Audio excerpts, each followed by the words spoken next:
মধ্যে একটা চাটু, আপনারা কি বলেন ওকে? তাওয়া কি বলেন? তাওয়া, চাটু, তাওয়া যা বলবেন না বলবেন।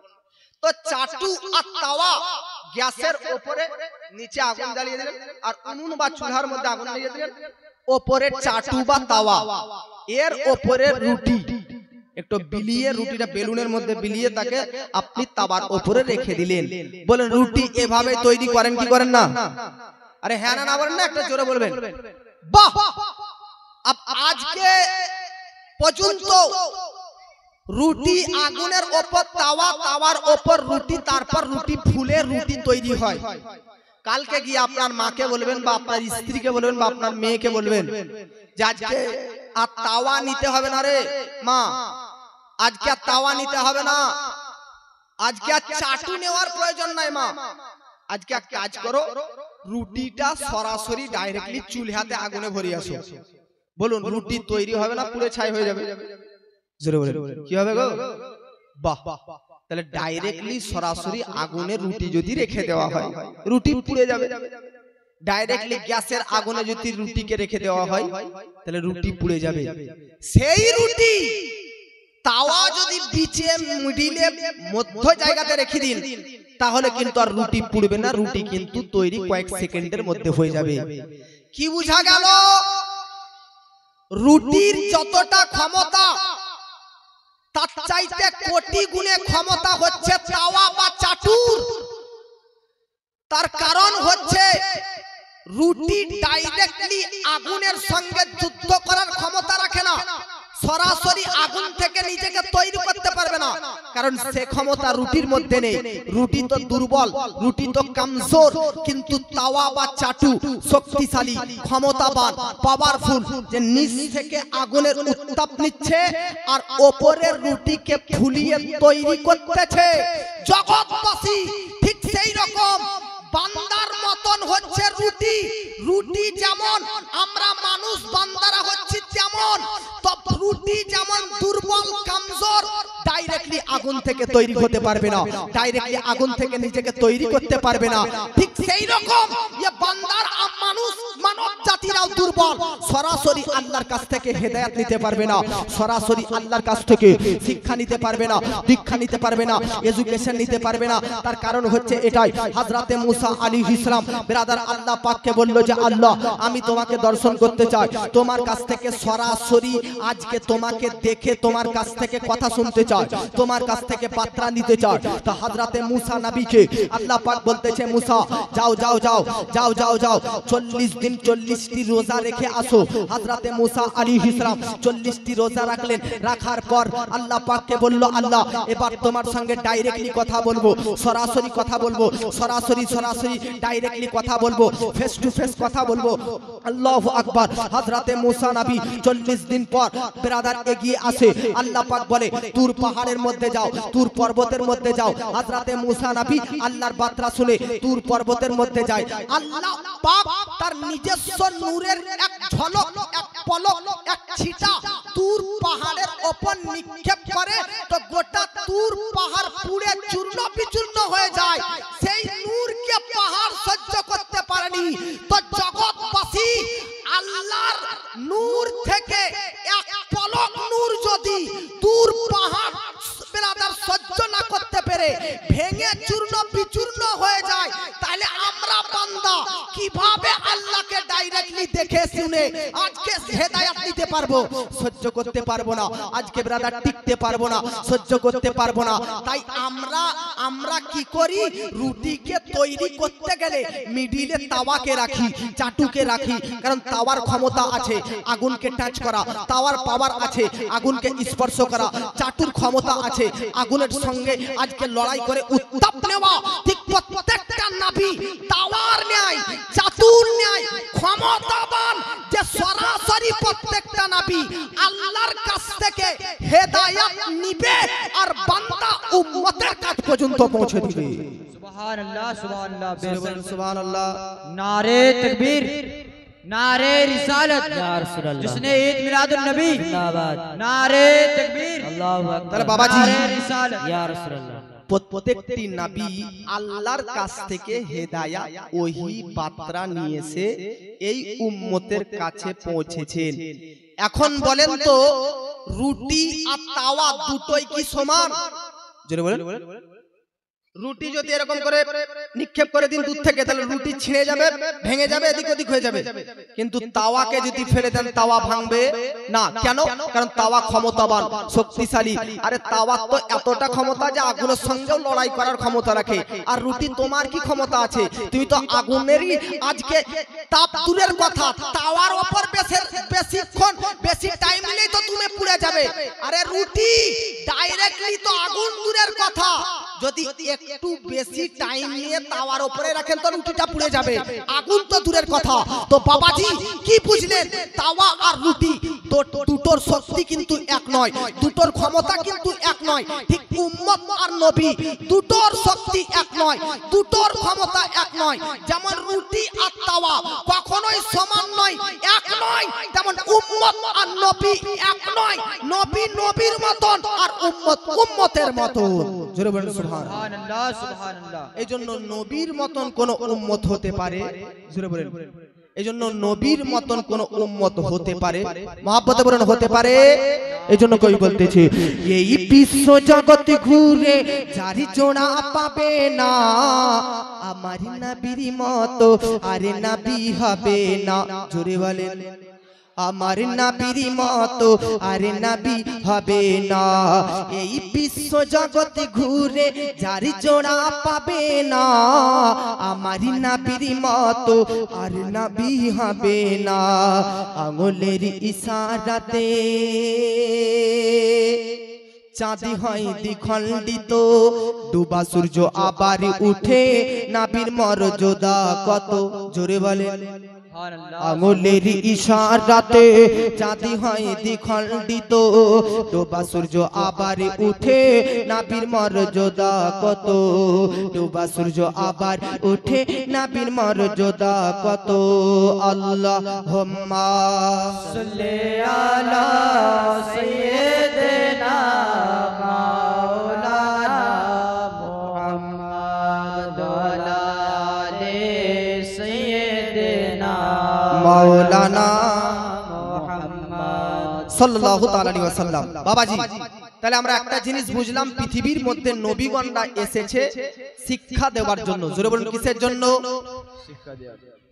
এই জোরে বলেন কিসের জন্য? এটা মূল কথা রাখবেন। পৃথিবীর মধ্যে প্রত্যেকটা নবী এসেছেন শিক্ষা দেওয়ার জন্য। এইজন্য আপনারা সমাজ গ্রামবাসীকে বলতে চাই, শিক্ষা এমন একটা জিনিস যেটার উদ্দেশ্যে পৃথিবীর মধ্যে আল্লাহ পাক নবীগণদেরকে প্রেরণ করেছে।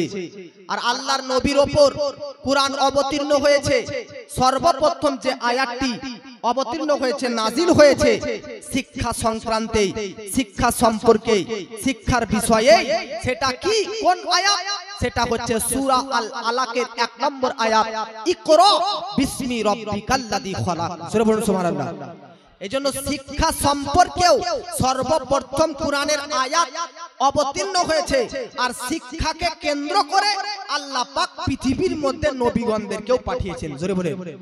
এজন্য শিক্ষা নিয়ে চর্চা করবেন। গ্রামবাসী আপনারা কেউ অশিক্ষিত মূর্খ হয়ে থাকবেন না, শিক্ষিত হবেন, এডুকেটেড পারসন হবেন।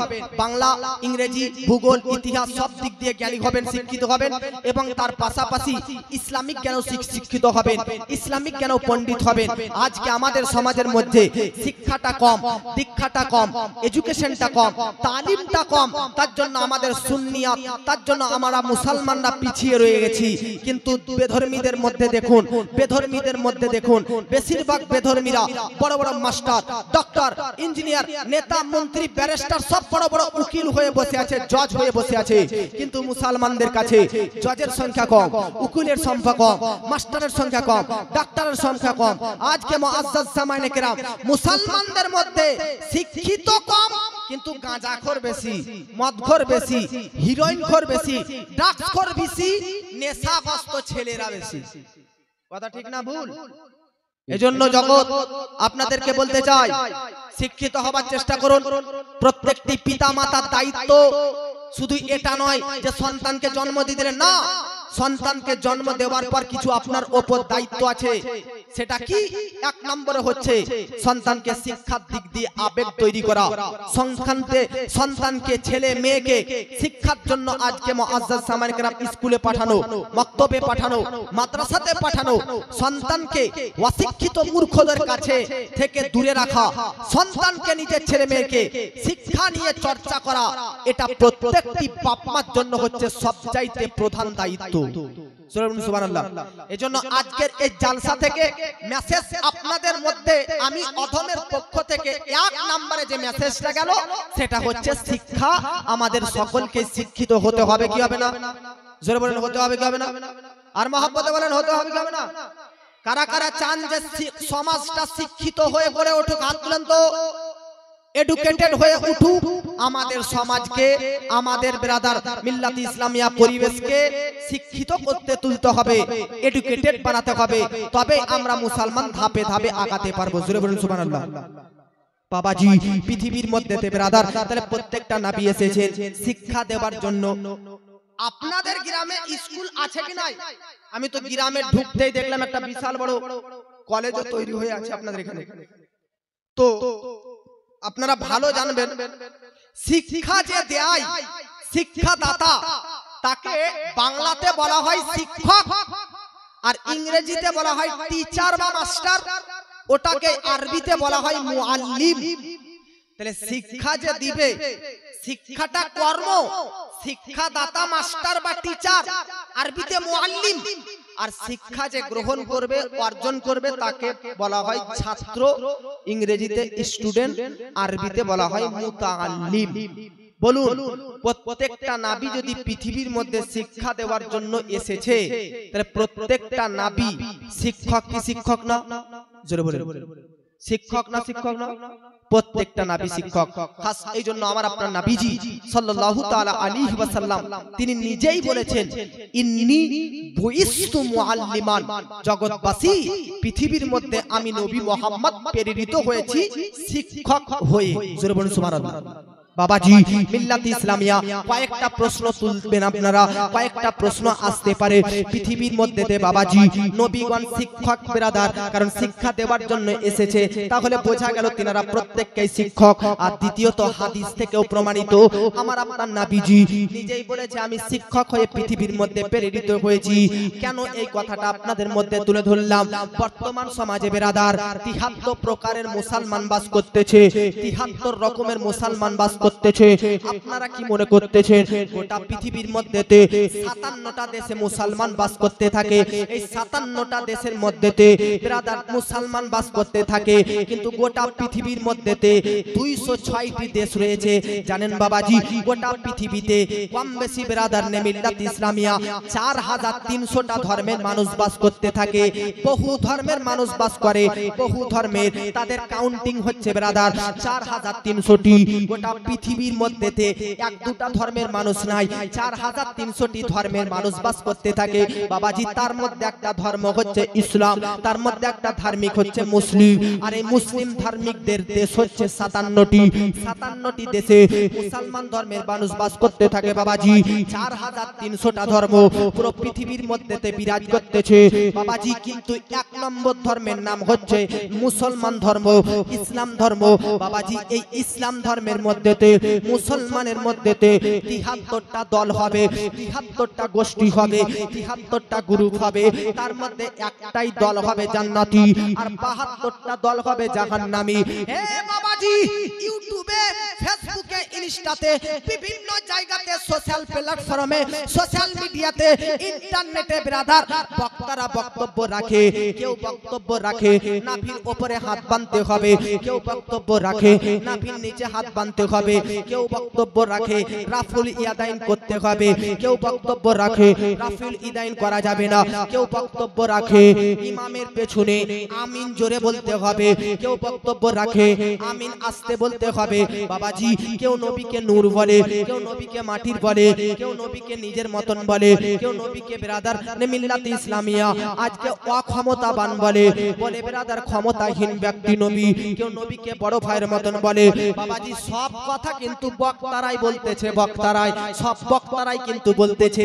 এবার আপনি তো টেনশনে পড়ে গেলেন বাবাজি, আমরা তো সাধারণ মানুষ। কেউ বলতেছেন নাবির উপরে হাত বাঁধো, কেউ বলতেছেন নাবির নিচে, কেউ বলতেছে এটা, তো কেউ বলছে ওটা।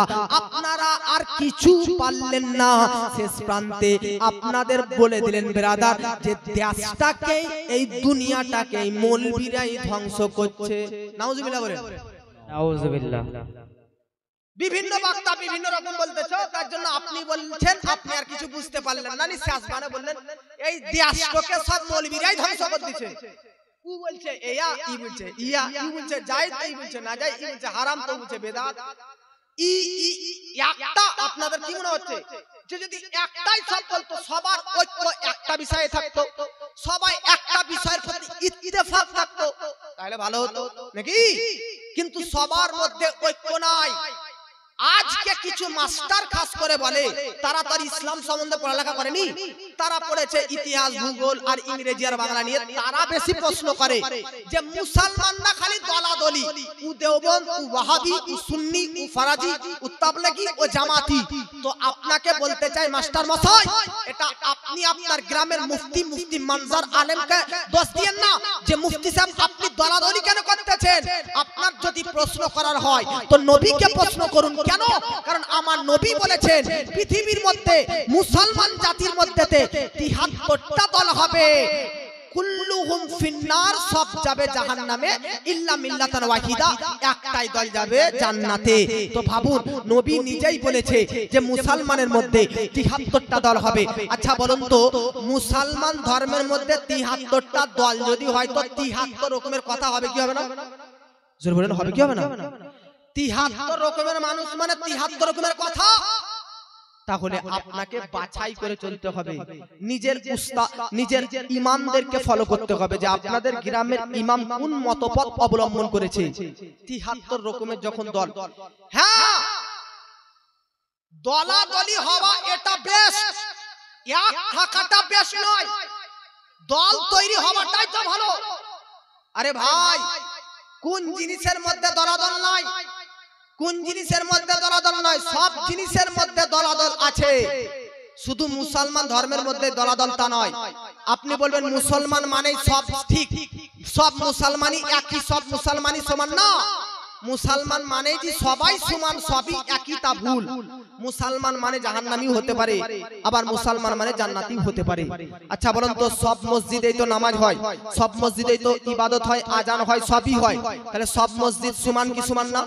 না ব্রাদার, সব মসজিদেই তো ইবাদত আজান হয়, তবুও আমার নবী তিনার নিজের জীবনে একটা মসজিদকে ভেঙে দিয়েছিলেন। সে মসজিদটার নাম কি? মসজিদে জারার। মাইক্রোফোনকে বলতে যে ভাই বক্সে একটু সাউন্ড দিয়ে দাও, কষ্ট হচ্ছে বলছে। এই বক্স দুটোতে সামনে বক্সে সাউন্ড দিও না, এই বক্সে সাউন্ড বাড়াও না।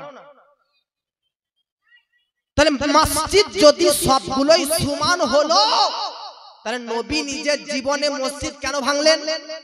এর মানে বোঝা যাচ্ছে সব মসজিদে ইবাদত হয় না, কিছু কিছু মসজিদ নামে মসজিদ আমার আপনার নবীর যুগে। এটা সাউন্ড বাড়ানো হলো, নামে মসজিদ, শুধু নামে মসজিদ, মসজিদ খালি নাম, এটাই জাস্ট। কিন্তু ভিতরে কি চলতেছে জানেন?